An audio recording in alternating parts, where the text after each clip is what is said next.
하나님께서 우리 모두가 십자가 복음의 삶을 살고 그것이 선교적 삶으로 열매 맺도록 강력하게 인도하고 계십니다.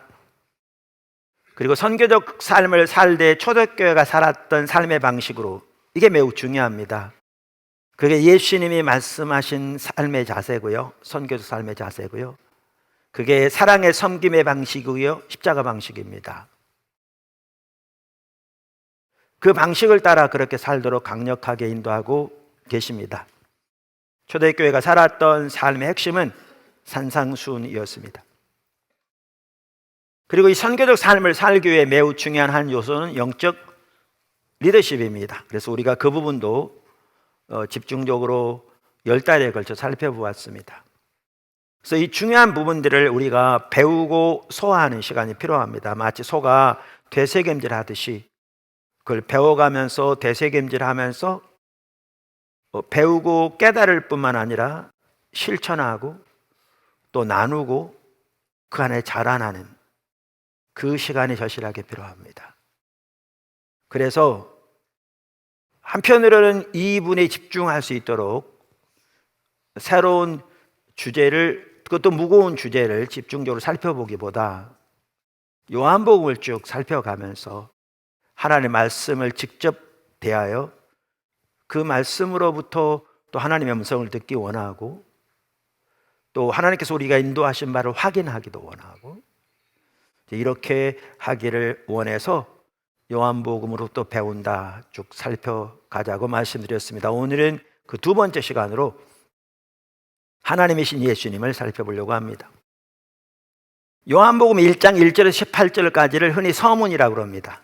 그러니까 그 안에 서론처럼 요한복음이 전체적으로 집약되어 있습니다.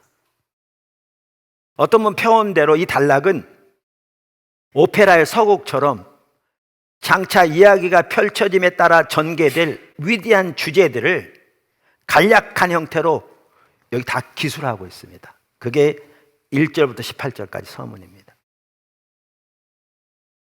그런데 그 서문에서 요한복음은, 그리고 요한복음 전체에서 요한복음은 다른 복음서들과는 달리 예수님이 하나님이시라는 것부터 시작합니다.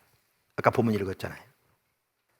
이것은 사실 요한복음만이 아닙니다. 신약성경 전체가 그렇고요, 사도 바울의 서신서도 정확하게 그렇습니다. 우리가 그래서 선교적 교회를 다루면서 여러 번 보았던 대표적으로 한 구절만 보면 골로새서 1장 15절에서 17절도 명확하게 똑같이 말하죠. 그는 예수님입니다.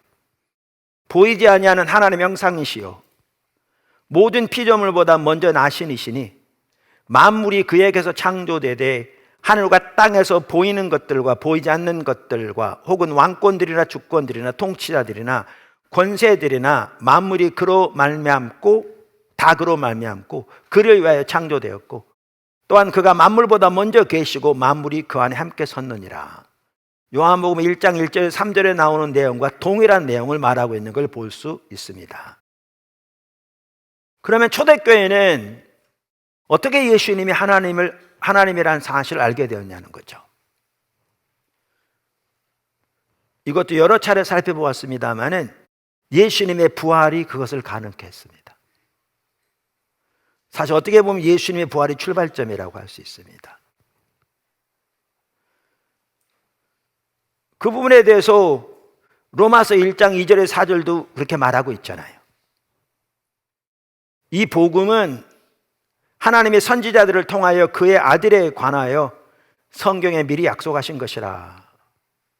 그러면서 여러 차례 나눈 것처럼 최근만 하더라도 로마서 1장 3절과 4절에 나오는 내용은 사도 바울의 서신서에 들어있지만 사도 바울 서신서 이전에 예루살렘 교회가 믿고 고백하고 살고 선포한 그 내용이 여기 들어있다, 그렇게 말씀드렸죠. 이게 학자들이 하는 얘기거든요. 그러면 3절과 4절에 뭐라고 말하고 있습니까? 그의 아들에 관하여 말하면 육신으로는 다윗의 혈통에서 나셨고 성결의 영으로는 죽은 자들 가운데서 부활하사 능력으로 하나님의 아들로 선포되셨으니 곧 우리 주 예수 그리스도시라. 그러니까 여기도 보시면 예수님이 부활하심으로써, 그러니까 하나님께서 성령으로 예수님을 부활시키심으로써 예수님이 하나님의 아들이심을 능력으로 강력하게 선포하셨다, 이렇게 말하고 있습니다. 이 말은 예수님이 부활하심으로써 하나님의 아들이 되었다, 그 말이 아닙니다.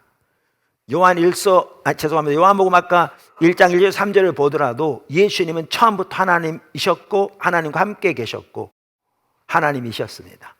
그리고 예수님을 통해서 모든 창조 세계가 창조되었습니다. 오늘 본문이 말하는 거잖아요. 근데 이 말은 예수님이 부활하심으로써 예수님이 그러한 분이시라는 것을 하나님이 강력하게 드러내셨다, 그 말입니다. 드러내셨다, 그 말입니다. 여기 그리고 4절에 나오는 하나님의 아들이란 말은 오늘날 우리가 아는 의미에서 하나님의 아들입니다. 그러니까 초대교회 당시 하나님의 아들 그러면 반드시 신성을 의미하는 게 아니었거든요. 성경에 보면 메시아가 하나님의 아들로 표현되어 있는데 그 말은 메시아가 하나님이라 그 얘기는 전혀 아닙니다. 그런데 이 지금 로마서 1장 4절에 나오는 하나님의 아들이라는 의미는 우리가 오늘날 아는 그 의미대로의 하나님의 아들을 말합니다. 신성을 가지신 하나님의 본체이신 하나님의 아들, 그런 말입니다. 부활을 통해서 이것이 드러났다. 하나님이 능력으로 선포하셨다, 강력하게, 이렇게 말하고 있습니다. 그래서 제가 우리의 위대한 구원, 제 책 거기도 다뤘습니다마는 초대교회가 어떻게 예수님을 이렇게 알게 되었는가, 이걸 아주 잘 정리한 분이 튜빙엔 대학의 그 교수였던 닥터 마틴 행헬입니다. 그분은 이렇게 말합니다. 초대교회가 자신들이 선포하는 복음의 메시지를 간략하고 효과적으로 정리해서 선포했는데 그 초대교회는 그것들을 3가지 출처에서 얻게 되었다, 이렇게 말합니다. 자세한 내용은 제 책 우리의 위대한 구원에 들어있습니다. 그럼 3가지 출처가 뭐냐? 첫째는 현재 자신들이 경험하고 있는 부활하신 주님, 결국 이게 핵심이었습니다. 둘째는 예수님 자신이 메시아이심에 대해서 가르치셨던 말씀들에 대한 기억. 셋째는 유대인들이 누구나 기억하고 외우고 있던 메시아에 관한 시편들. 그러니까 마틴 행헬 교수가 잘 표현하고 있다는 사실, 우리는 성경을 통해서도 볼 수 있습니다. 예를 들면 요한복음 2장 18절에서 22절을 보면 그 사실을 볼 수 있는데요. 요한복음 2장은 예수님께서 그 당시 예루살렘 성전에 들어가셔서 채찍을 만들어서 짐승들을 쫓아내시고 동전을 바꾸는 탁자를 엎어버리셨잖아요. 그랬더니 거기에 있던 유대인들이 분을 내면서 당신이 무슨 권리로 권세로 일을 하느냐, 당신이 이럴 일 할 자격이 있다는 증거가 뭐냐, 이렇게 들이댔거든요. 그러니까 그거에 대한 답으로 예수님이 하신 말씀입니다. 여기 18절부터 보시면 18절부터 보시죠. 이에 유대인들이 대답하여 예수께 말하기를 내가 이런 일을 행하니 무슨 표적을 우리에게 보이겠느냐. 예수께서 대답하여 이르시되 너희가 이 성전을 헐라 내가 사흘 동안에 일으키리라. 유대인들이 이르되 이 성전은 46년 동안의 지역권을 내가 3일 동안에 일으키겠느냐 하더라. 그러니까 지금 여기서 말하는 성전은요, 학개와 수룹바벨 시대에 세워졌던 제2성전을 말합니다. 처음에 세워질 때는 되게 초라했습니다. 학개서에 보아도 알 수 있죠.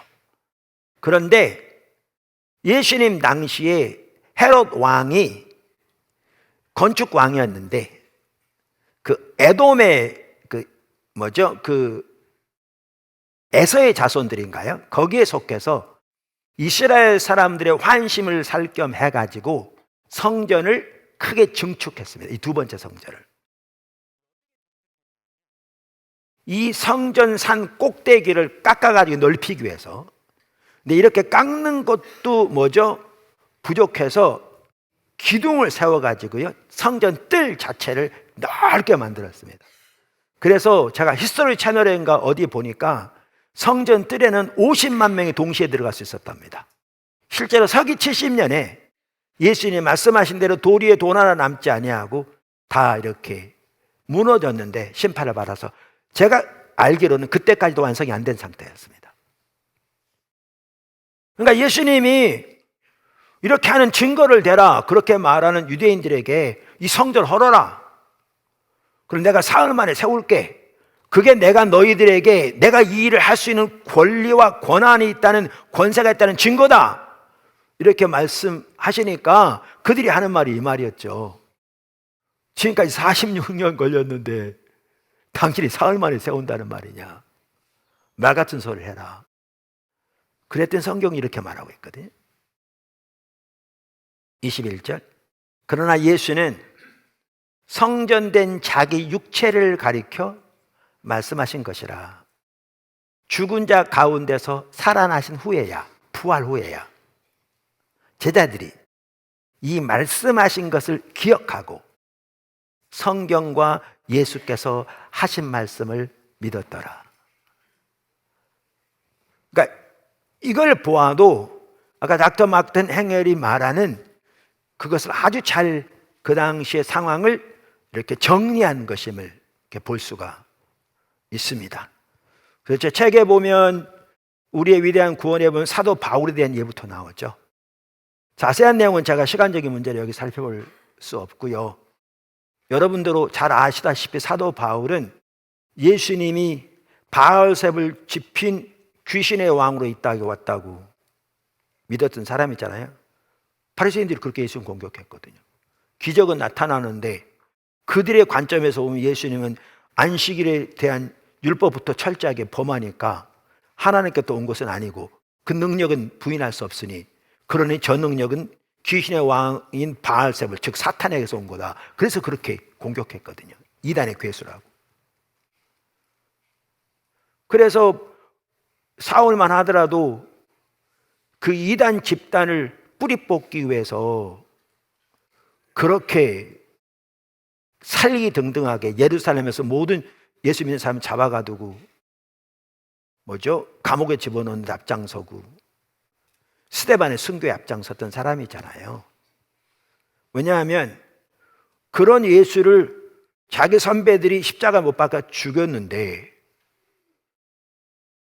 그 제자들이라는 사람들이 그 죽은 예수가 살아났다고 그렇게 헛소문을 퍼뜨리고 다니니까, 그래서 많은 사람들이 영향을 받고 있으니까 이 연병과도 같은 이단을 이 땅에서 척결해야 된다고 일어난 사람이 바울입니다. 사울입니다. 살기가 등등하게. 그래서 예루살렘에는 핍박으로 인해서 사도들 외에는 다 흩어졌다고 그랬거든요. 그래서 더 이상 잡아가둘 사람이 안 보이니까 이제 다메섹까지 간 거잖아요. 근데 가는 도중에 부활하신 예수님 만난 거잖아요.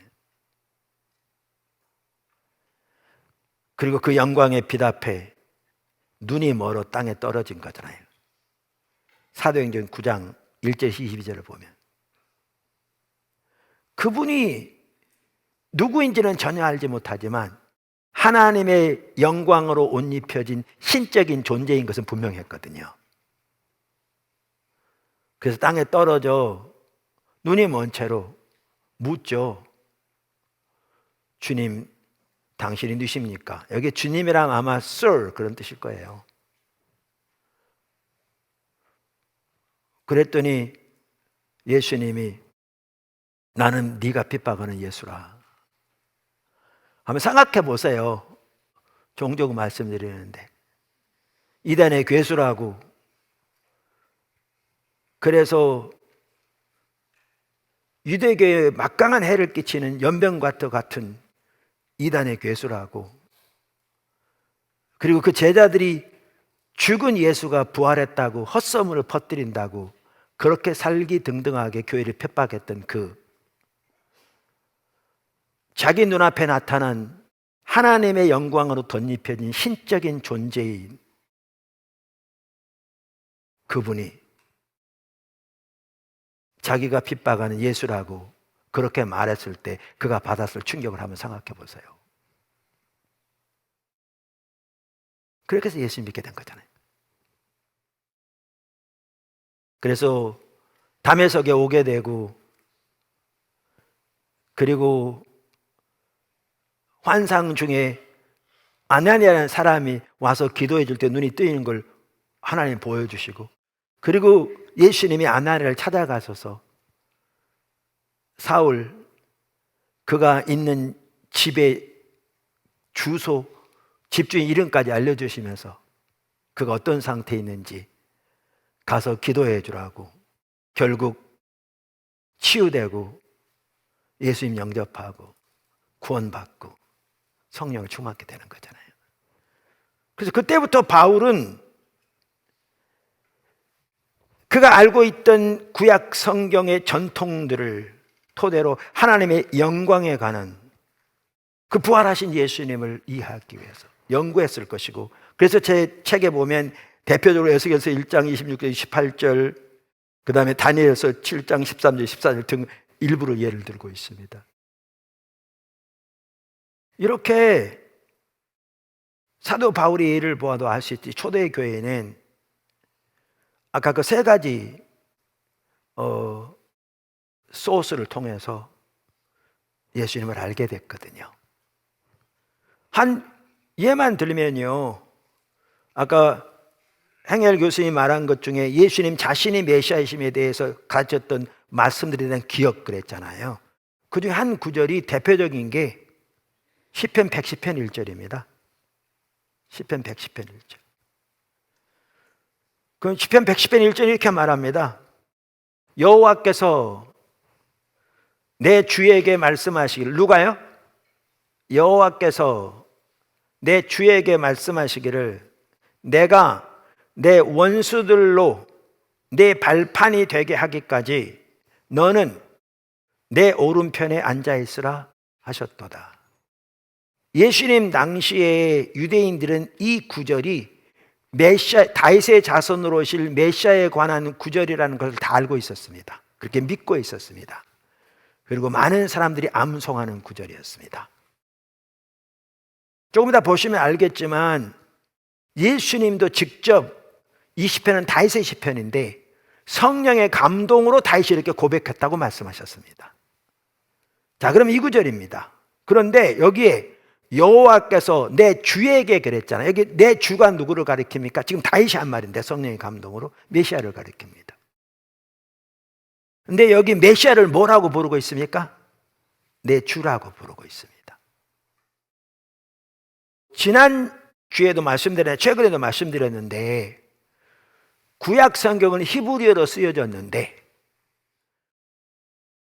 예수님 당시 혹은 그보다 좀 일찍부터 디아스포라, 예루살렘에서 떠나 흩어져 있는 유대인들이 그 당시 세계 공통어인 헬라어를 쓰니까, 그리고 히브리어를 잘 모르는 사람들이 많아지니까 그들이 성경인 구약 성경을 읽을 수 있도록 이 히브리어 성경을 헬라어로 번역한 게 70인역이라고 그랬잖아요. 그리고 초대교회가 사용했던 성경도 70인역이고요. 초대교회가 구약을 인용할 때 사용했던 대부분의 성경 구절이 70인역에서 나왔고요. 오늘날 우리가 가지고 있는 구약 성경 순서가 70인역의 순서를 따라 되어졌거든요. 그러니까 그 성경이 매우 중요하거든요. 그런데 이따가 보시면 알지만 이 70인역에는 구약의 히브리어 성경에 여호와를 의미하는 히브리어 단어를 70인역에 헬라어로 번역할 때 뭐라고 번역했냐면 주라고 번역했어요. 퀴리오스라는.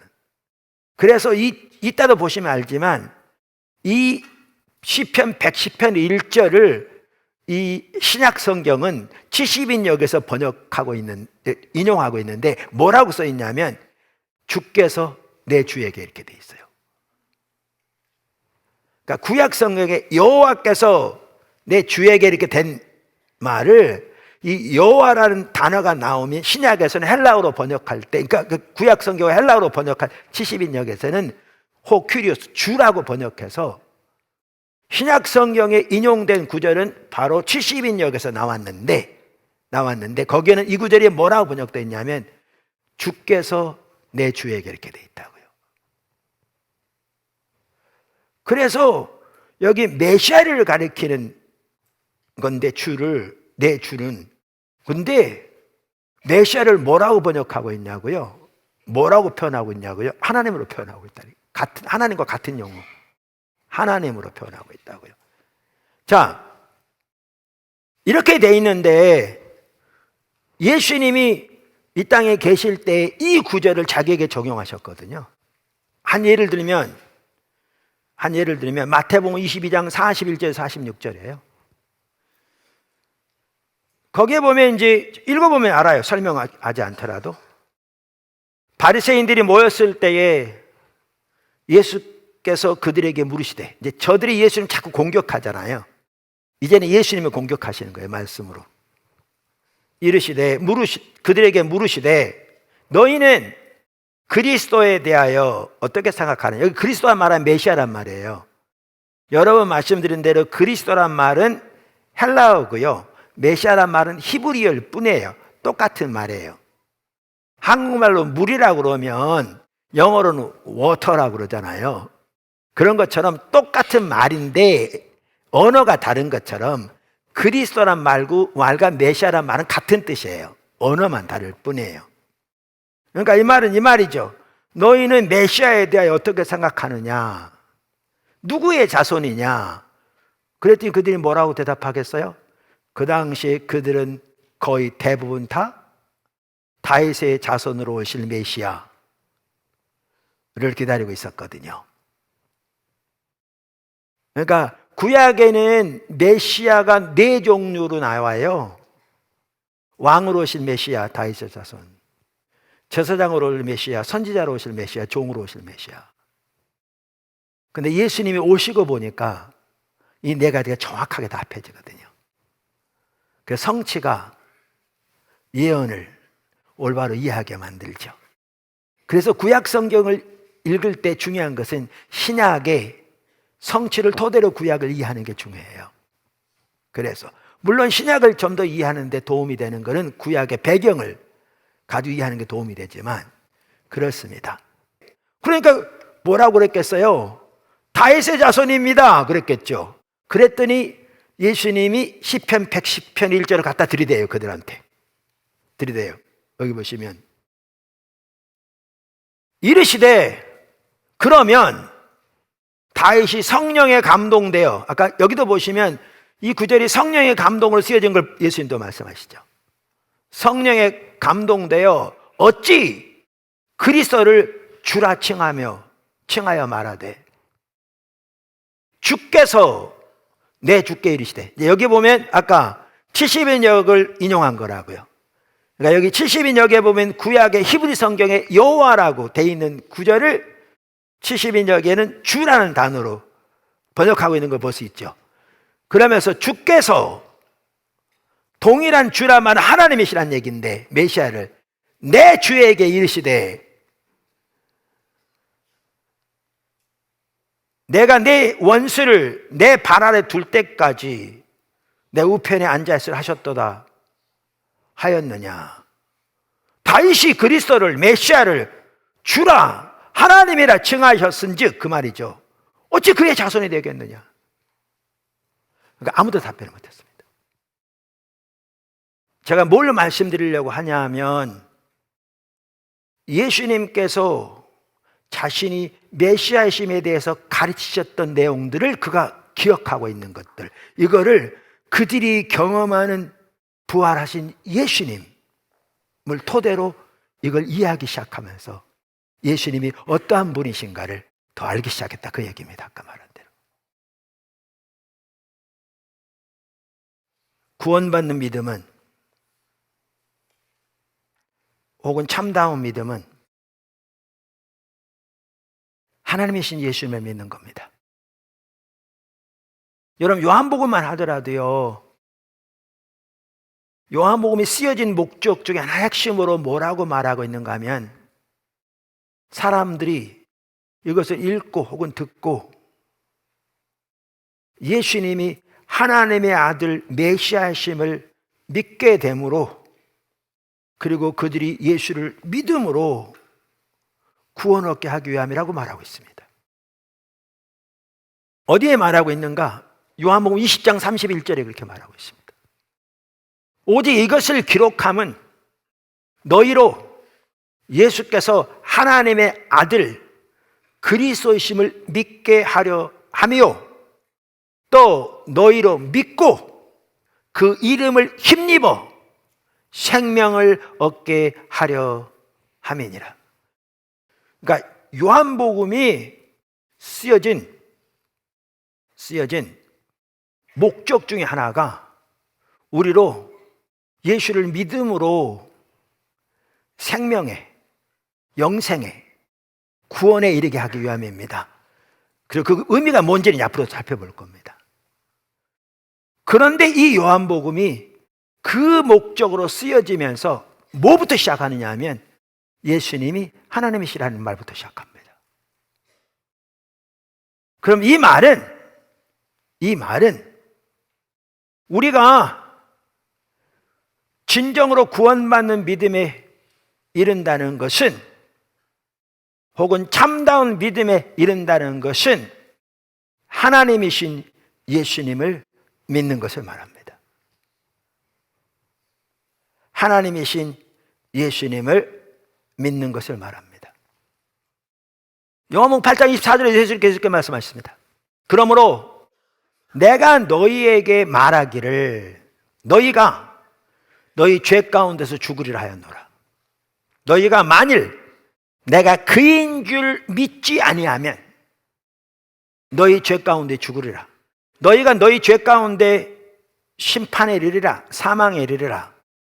요한복음 3장에 보면 믿지 아니함으로 이미 심판을 받았다고 그랬잖아요. 우리는 우리의 죄로 인해서 이미 심판을 받은 상황 가운데 있습니다. 어떤 사람이 그의 죄로 인해서 사형 선고를 받으면 선고는 이미 확정되었는데 집행이 아직 안 돼서 감옥에 있는 사람이 있잖아요. 그와 같은 상태인 거죠. 그러면 그 사람에게 살아날 수 있는 유일한 길은 대통령의 사면밖에 없습니다. 죄가 확정됐기 때문에. 그런 것처럼 우리가 우리의 죄 가운데 죄로 인해 죽을 텐데 그 상황은 이미 결정됐는데 여기서 살 수 있는 유일한 길이 예수를 믿는 거죠. 대통령의 사면처럼. 그래서 여기 보면 내가 그인 줄 믿지 아니하면 너희 죄로 인해 죽으리라, 지금 그 말인 거죠. 그래서 그 가운데 살 수 있는 길은 예수님 표현대로 하면 내가 그인 줄 믿는 거예요. 근데 우리말에는 그렇게 번역되어 있는데요, 영어 이전 성경 NIV 성경이 이걸 뭐라고 번역되어 있냐면 내가 주장하는 대로의 그인 줄을 믿지 아니하면 죄 가운데 죽으리라 이랬어요. 그러니까 이 말은 매우 중요한 게 뭐냐 하면 여기 예수님을 믿는다는 말은 예수님이 주장하는 대로의 예수를 믿는 걸 말하는 거예요. 할렐루야. 그러니까 이 구절은 명확하게 사실 요한복음 1장에서도 볼 수 있고 전체를 보아도 알 수 있듯이 우리가 예수님을 믿는 참다운 믿음은 우리의 생명에 이르게 하고 구원에 이르게 하고 영생에 이르게 하는, 이제 그 말의 의미를 앞으로 살펴본다고 그랬어요. 이르게 하는 참다운 믿음은 예수님을 믿는 건데 예수님이 주장하는 그대로의 예수를 믿는 걸 말하는 거예요. 무슨 말 이해하시겠죠? 그러면 예수님이 주장하는 그대로의 하나님은, 그대로의 예수님은 어떤 예수님이냐? 예수님이 하나님이시라는 겁니다.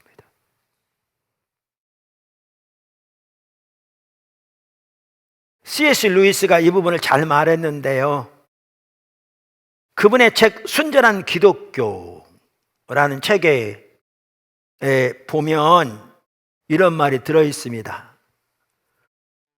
그분은 기독교 변증에서 참 뛰어난 분이었거든요. 작가기도 하고 훌륭한 분이었죠. 그분이 흔히 우리가 말하는 C.S. 루이스의 유명한 삼지선다논 중 트릴레마라고 영어로 그랬는데, 그 말이 뭐냐면 이런 뜻이에요. 예수님은 거짓말쟁이, 정신병자 혹은 참 하나님 중 하나일 수밖에 없다라는 거예요. 무슨 말이냐면 아까도 말씀드린 대로 예수님은 말씀하시기를 자신이 주장하는 바대로의 자신을 믿는 것이 참다운 믿음이라고 그랬는데 예수님은 자신이 하나님이라고 주장했거든요. 아까 살펴본 대로. 그럼 이렇습니다. C.S. 루이스가 아주 잘 말하는 거죠. 예수님이 하나님이 아니면서 자기가 하나님이라고 그랬다면 거짓말쟁이라는 거죠. 두 번째, 예수님이 하나님이 아니면서 자기 스스로 하나님이라고 그렇게 생각하고 말했다면 그건 정신병자라는 거죠. 자기가 스스로 하나님이라고 믿었다면. 세 번째, 예수님이 정말 하나님이시라면 우리는 그분을 믿고 따라야 한다는 것이죠. 그러니까 예수님이 우리에게 주신 선택은 셋 중에 하나밖에 없다는 겁니다. 무슨 말이냐면 원래 적자는 사람들이 예수님을 3대 성인 혹은 4대 성인 중에 하나라고 말하고 이 땅에서 희생적인 삶을 사셨던 숭고한 도덕적인 위대한 스승이라고 생각하는데 그건 전혀 예수님이 남겨놓으신 여지가 아닙니다.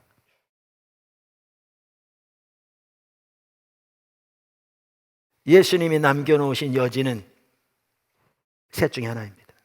그게 C.S. 루이스가 한 얘기입니다. 그는 철저한 거짓말쟁이였거나 요즘 정치인들처럼 그분은 정신병자였거나 아니면 그분은 그분 말씀대로 진정으로 하나님이셨거나. 그래서 원래 교회 다니면서도 때로는 예수를 믿는다고 하면서도 예수님이 말씀하신 그대로 예수님을 전혀 믿지 않는 그런 경우도 적지 않은데 그거는 성경에 말하는 참다운 믿음은 아닙니다. 그러면 성경에서 말하는 즉 예수님이 자신이 주장하신 대로의 예수님을 우리가 믿는다면 우리가 해야 할 일은 그분을 믿고 따르는 겁니다. 도마처럼 부활하신 후 예수님이 도마에게 나타났을 때 도마가 예수님 앞에 엎드려 그렇게 말했거든요. 나의 주님이시요 나의 하나님이시니이다. 그럼 이걸 본다면 우리가 예수님을 믿고 따른다는 말이 이제 무엇을 의미하는지를 앞으로 살펴볼 겁니다. 그거는 단순히 그저 예수님 믿습니다 이런 게 아닙니다. 그게 아닙니다. 예수님은 참 좋은 분입니다. 내 죄에 위해 돌아가셔서 예수님 믿음으로 내 마음 평안해졌습니다. 나는 지옥 안 가고 천국 갈 겁니다. 단순히 이런 게 아닙니다. 그걸 포함할지 모르지만 아닙니다. 그게 이 책에 오면 특별히 요한복음만 하더라도 그건 앞으로 살펴볼 겁니다. 그래서 이와 같이 요한복음은 처음 시작할 때부터 아예 처음부터 예수님이 하나님이심을 증거하고 있습니다. 그 두 번째, 요한복음은 시작부터 창세기와 연결시키고 있습니다.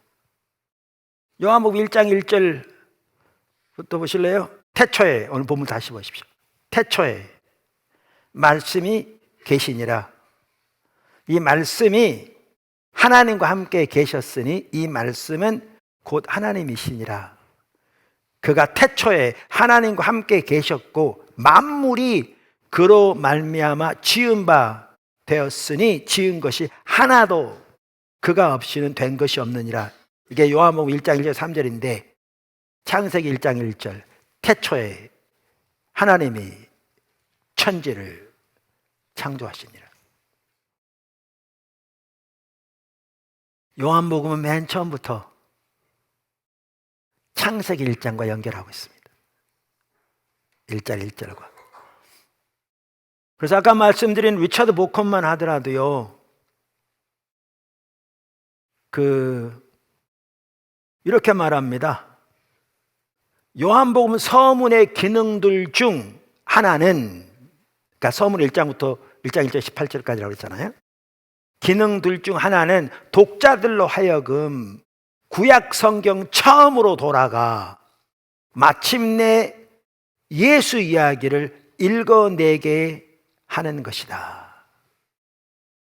독자들이 구약 성경 처음에서 시작할 수 있도록 서문은 창세기 도입 부분을 문자적으로 환기시킨다. 창세기 1장 1절을 환기시킨다. 서문의 첫 5절을 이해하려면 창세기 도입 부분을 알아야 하고, 그 다음 5절들은 출애굽기, 엄밀하게 시내산의 모세 이야기를 열쇠 삼아 해석해 들어가야 하는 것이다. 이 부분에서 톰 라이트 박사도 아주 잘 지적하고 있거든요. 그분이 쓴 요한복음 주석이 있어요. 아주 간단하게 핵심적인 요점만 썼고요. 아주 이렇게 안 두꺼워요. 그리고 아주 쉽게 써 있어요. 2권으로 돼, 상하권으로.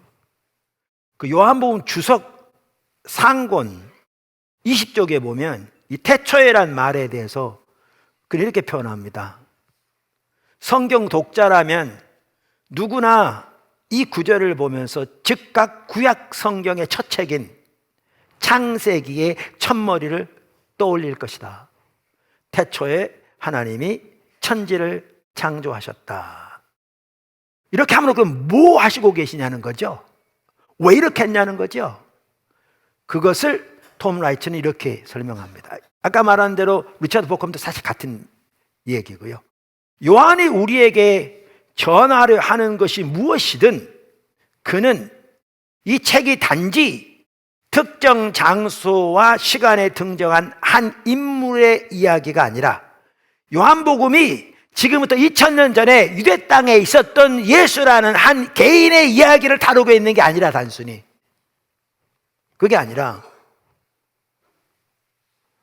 하나님과 세상의 이야기로 이해되기를 바란다. 이 책은 각별히 사랑하는 창조 세계에서 새롭게 일하시는 창조주 하나님에 관한 책이다. 처음으로 돌아가서 지금 이 책을 다루고 요한복음에 다루고 있는 것이 하나님과 하나님이 천지 창조 처음부터 오늘날까지도 그리고 앞으로도 행하실 그 하나님의 큰 일에 대한 이야기임을 지금 제시하고자 한다, 그 얘기예요. 이렇게 함으로써 이 책은 각별히 사랑하는 창조 세계에서 새롭게 일하시는 창조주 하나님에 관한 책이다. 창세기에서 시작된 긴 이야기가 창조주께서 늘 이루고자 하셨던 절정에, 예수님 안에서 이랬잖아요. 절정에 어떻게 이르렀는가에 관한 책이다. 그래서 앞으로 좀 더 살펴보겠지만 이렇게 큰 틀 안에서 예수님이 하나님 안에, 하나님이 예수님 안에 계시는 그 하나님의 영광에 함께하는 하나님의 하나됨, 여기 친밀한 교제를 포함하고요, 이 영광에 동참하도 우리를 부으셨죠. 아버지가 예수님 안에, 예수님이 예수님 안에, 아버지가 예수님 안에, 예수님 아버지 안에, 그리고 우리가 예수님 안에, 여기에 하나님의 영광을 경험하고 예수님 형상으로 변화되고 그런 공동체가 세워지기 원하는, 앞으로 살펴봐요. 그런데 이것이 끝이 아니고 이들을 세상의 선교를 위해 보내시는 거죠. 그게 요한복음이에요. 그리고 그 삶이 정확하게 포도나무의 삶을 통해서 예수님께서 하신 것처럼 처음부터 그걸 말하고 있어요. 창세기와 연결시키고. 설교 마칩니다. 우리가 요한복음을 보면서 하나님께서 우리에게 인도하시고 우리에게 말씀하시는 부분들이 어떻게 성경에 명확하게 제시되고 있는지 다시 한번 확인할 수 있었습니다. 우리가 하나님의 말씀인 성경을 통해서 우리에게 말씀하시는 하나님의 음성을 잘 들을 수 있기를 바랍니다.